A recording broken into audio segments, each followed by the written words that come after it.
Hello and welcome to Beyond GDP, the Social Progress Podcast. I'm Michael Green, CEO of the Social Progress Imperative, and in this podcast I'll be talking to leaders and innovators who are beyond GDP thinkers. That is, people who are working on new paradigms to put people and planet at the centre of the debate and decision making.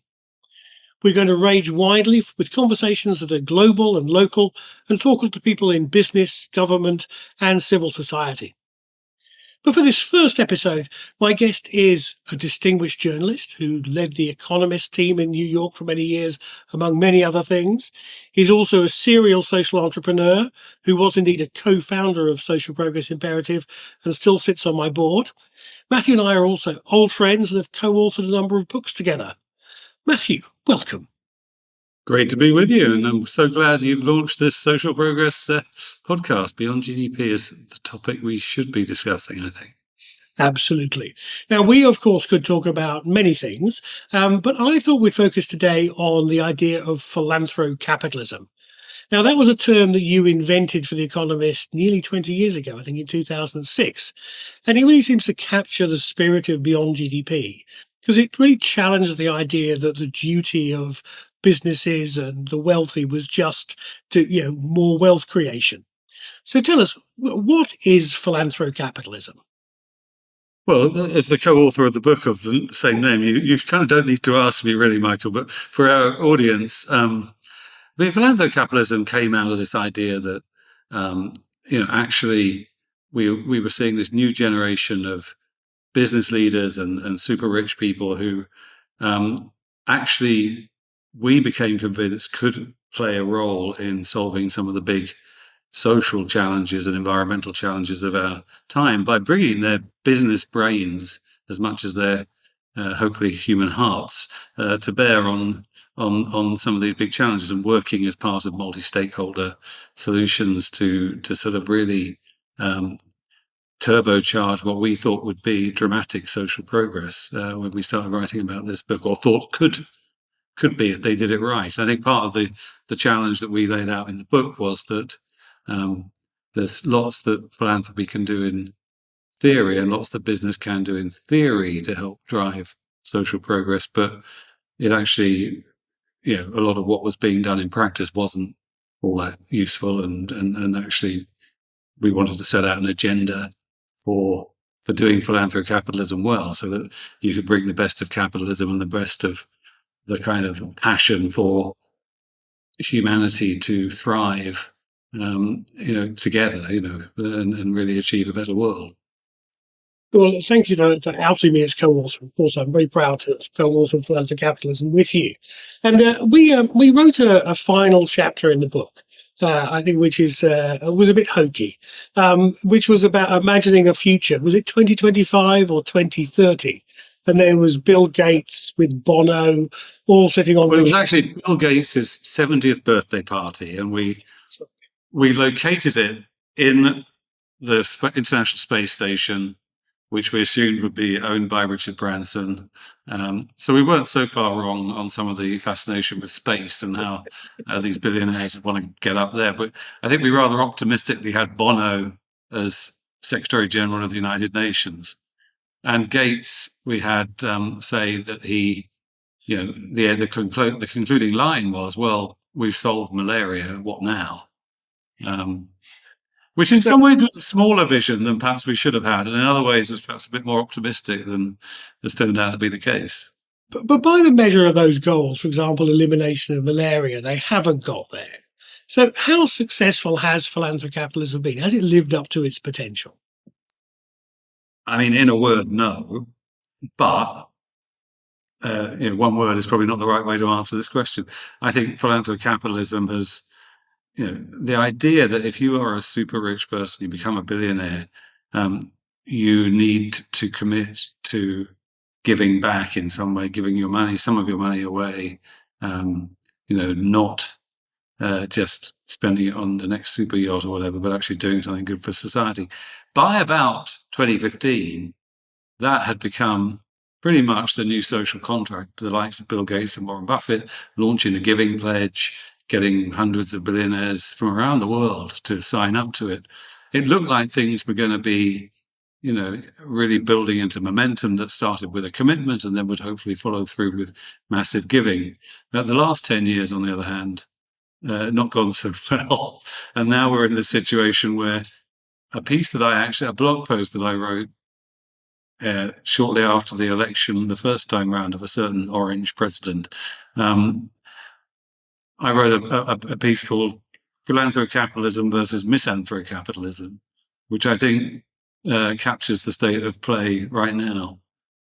Well, that's it. I mean, since the world did change about 10 years ago, I mean, again, our Social Progress Index data shows that the world was making sort of slow but steady progress to the UN Sustainable Development Goals. I think 10 years ago, we thought there was a chance for liftoff and accelerating towards that goal. What we've seen instead has been a flattening out, as really sort of progress has stalled around the world. And rather what's come to the fore is a different kind of wealthy business person who is influencing our world.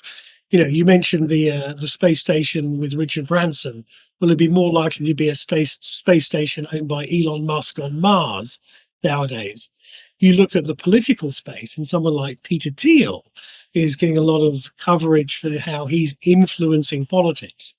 So have this different generation of philanthrocapitalists, misanthrocapitalists, but wealthy people playing through politics actually had a bigger influence than the philanthrocapitalists like Bill Gates. Well, I go back to 2012, and I was at the Giving Pledge, and I was introduced to a series of billionaires that had just signed the Giving Pledge, including Warren Buffett and Steve Case and Nicholas Berggruen. But the other one was Elon Musk, which many people are surprised to hear because they think Elon never signed the Giving Pledge. He's never been a philanthropist. But we spoke, and he was passionate about climate change and tackling climate change, and he was passionate about going to Mars. And he cracked this joke about how he'd love to die on Mars, but not on impact, which he's used many times since. But I went away thinking, wow, this guy, he could be the quintessential philanthrocapitalist. And in some ways, you look at, one of my conundrums as I look at him now is that if you were to take the view that he is an idealistic person, but has gone into some dark view of what change should look like, and he was very involved in this notion of effective altruism and particularly long-termism, which is a sort of sect of effective altruism, which basically believes you should weight all future generations equally with today's generation. And his view would be, it's great philanthropy to create an alternative world that we can live on for humanity, so humanity becomes not a one-planet species, but a multi-planet species, and then that's brilliant philanthropy, and that hence the need to do space and Mars and so forth. And he's also, taken very strong views on how artificial intelligence, presents an existential threat to humanity, and therefore he's engaging in that. He also has done one of the things that I think one of our frustrations with these philanthrocapitalists has been they didn't take big enough risks. The sorts of amounts of money that they would mobilize in business and investing, they didn't put into their philanthropy. But you can't accuse Elon of not being willing to throw large amounts of money at it. In this particular case, winning the election for his candidate and then going into government and trying to change it, however disastrously he went about that. So in some ways, I feel like he is the philanthrocapitalist that got away. If only he'd not been, sort of so idiotic in his view of government, in my view. Just for such in a way, an amazing entrepreneur to take the view of let's just go in and smash the thing up and see what we can put in its place. Plus all what's turned out to be a bunch of quite extreme right-wing views and his determination to foment all sorts of division and polarization around the world. He's obviously, I think it's hard to put him in the positive side of what we had in mind when we thought about philanthrocapitalism, but there are lessons there. Why didn't more of them, deploy more money in bolder bets? Why didn't they, try and get more involved in shaping politics? Because ultimately, these things that need to be done, tackling climate change can't be done by private philanthropy alone. It has to be through concerted government action. This was our frustration a lot. That so much philanthrocapitalism didn't seem to be that innovative. In some ways, the philanthrocrats had taken over, and you weren't finding, philanthropists doing things that had you spluttering in cornflakes. And it does seem that the world has changed, but in some ways, the philanthrocapitalists or the mainstream ones have been left behind somewhat. I was reading today, apparently, Bill Gates was moaning that Sweden is cutting its aid to pay for its defence. Well, you could turn that around and say that the most important contribution that we could make to the stability of the world in the future is defeating Vladimir Putin and Russia and Ukraine. So actually, that's the most high-profile, high-impact investment we can make. Perhaps impact investing in drone technology for the Ukrainians would actually be a great act of philanthrocapitalism. I'm not speaking about the specific Ukraine. Well, it's interesting. Alex Karp, who's the CEO of Palantir, which is a Peter Thiel-backed defense company.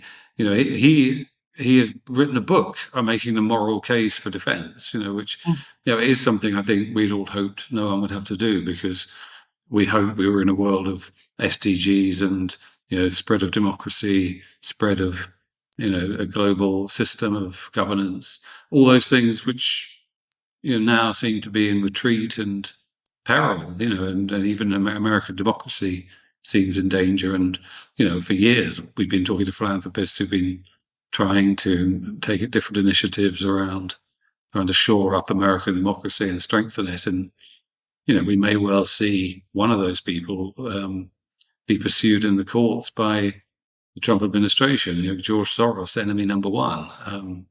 But yet, if you look at, and in fact, when I interviewed him for the book, I said, I'm writing about philanthropy, and he said, I'm not a philanthropist, I'm a political philanthropist. And that was kind of an insight that he brought that, again, you wonder why he didn't have more impact, in a way, in the West. He obviously had a lot of impact in countries that had not been democracies and were being sort of restored or put on a more democratic path. But he don't think his record has been so good in helping to protect those places that were democracies that were facing, decay internally. Yeah, it is an interesting one about how he didn't seem to achieve at home what he'd achieved abroad. Maybe moving on from the individual philanthrocapitalists, we also talked about businesses, and philanthrocapitalism was actually about changing how business operated. And there was a period, even until a couple of years ago, when there was this groundswell about ESG really mattered, and business roundtable saying that it's not just about shareholder value, etc. That's all gone with Trump.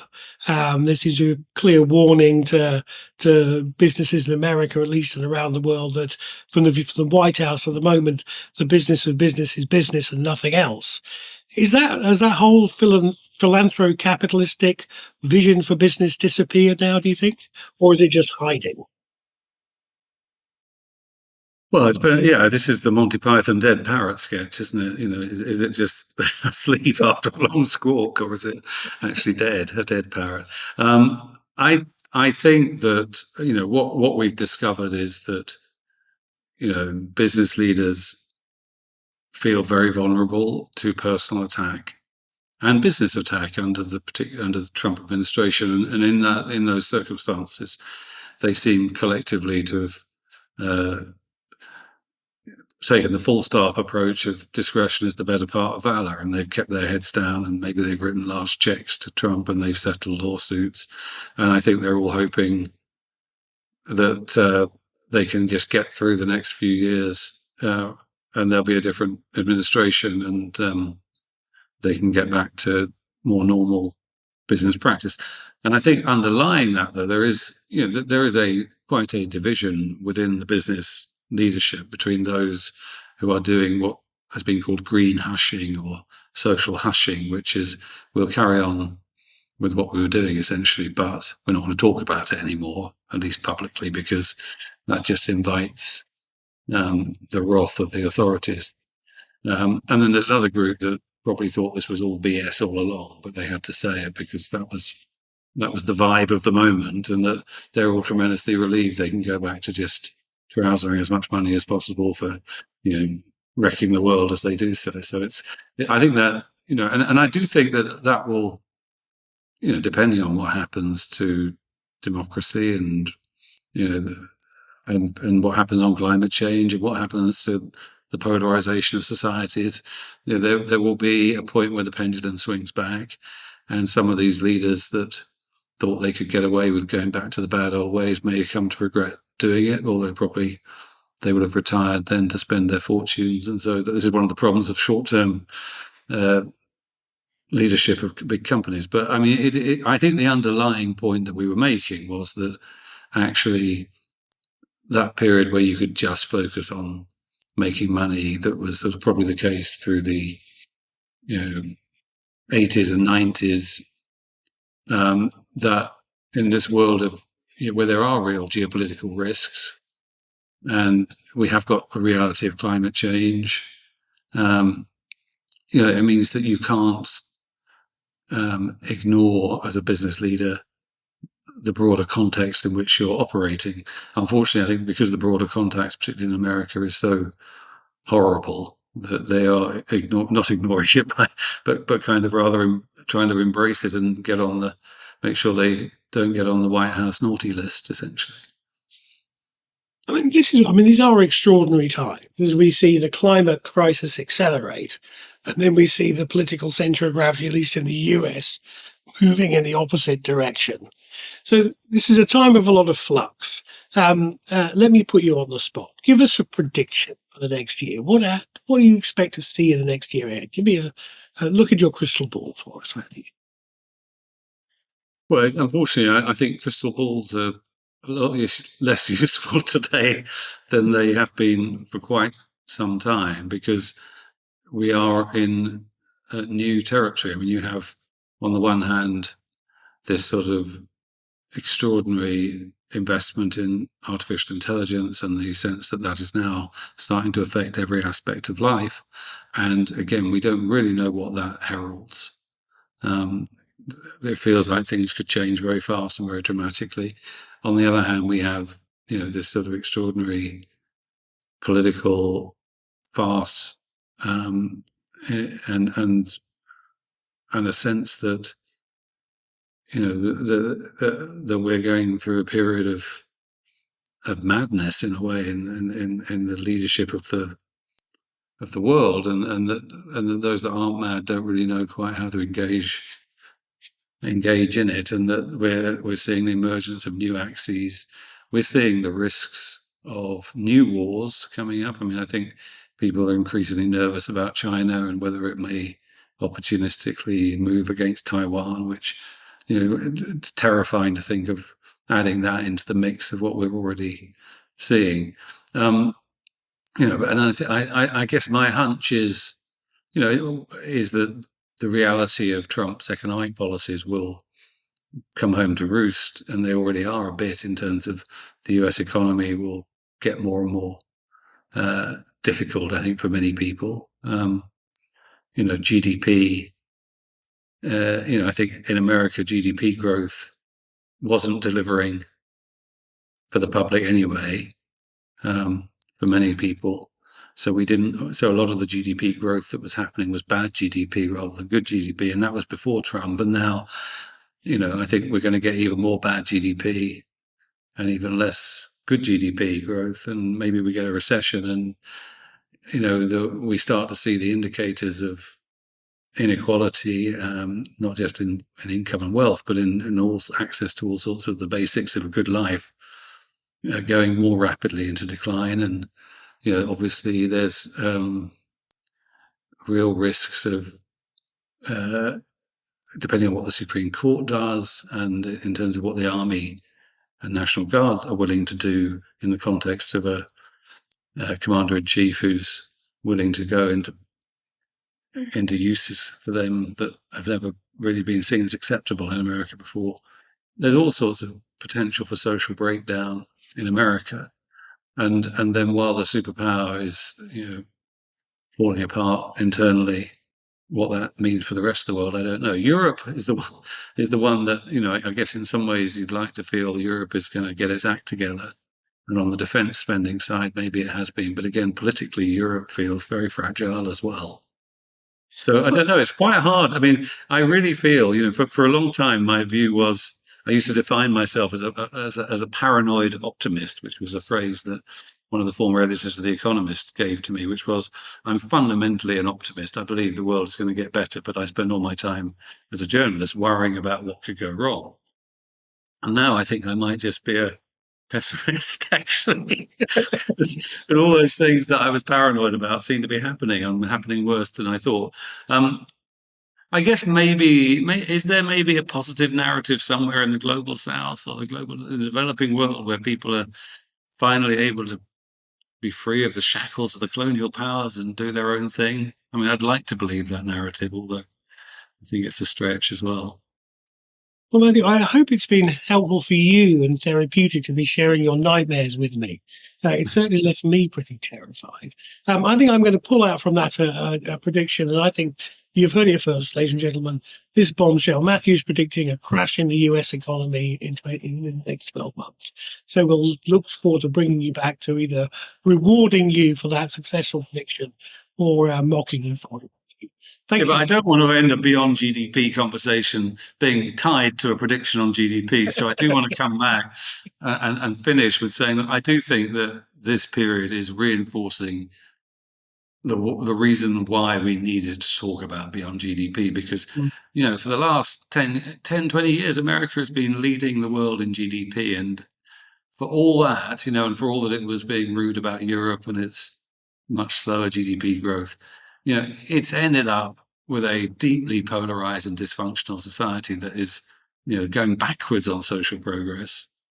And it really, if we needed a proof point that our obsession with GDP was thoroughly misguided and leading us into a very bad place, unfortunately, we're now about to live through it. I mean, absolutely. I mean, it's like watching a tightrope walker, and there's this gap between America's stagnating or declining social progress but surging economy, and it must be storing up trouble. And people's answer when you raise this is, well, they haven't fallen off yet, but that doesn't mean there's not danger there. So let's see what happens on this. Matthew, thank you so much. It's been a great pleasure talking, as always. And we will be coming back next year. We'll go over this all again, and hopefully with sweeter dreams than you are having at the moment. Thank you very much. Yes, I hope so.